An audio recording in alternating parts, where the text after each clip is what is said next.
Vystihnutá prihrávka, tentokrát Bojnákom, ten má ale veľké problémy a črtá sa prvá veľká príležitosť a zároveň je tu aj prvý gól v novom ročníku. Teraz si nedal pozor Vápeník a prichádza ďalšia nebezpečná strela, navyše stečovaná. Zeleník. Zeleník to vyskúšal takou skrytou strelou ľavačkou. Netypoval stranu. Veľmi dôležitý zákrok pre neho a navyše. Bobák. Šikovná narážačka. Bobák sa rúti pred bránu. Bobák 1-1.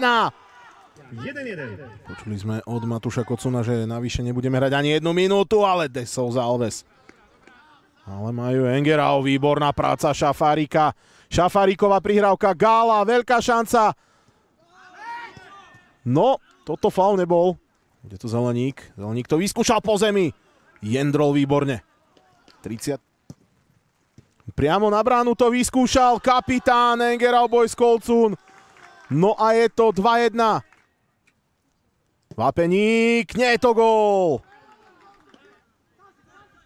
De Souza Alves, 3 proti 2. Šanca, spätná prihrávka, je to 3-1, fantastická akcia.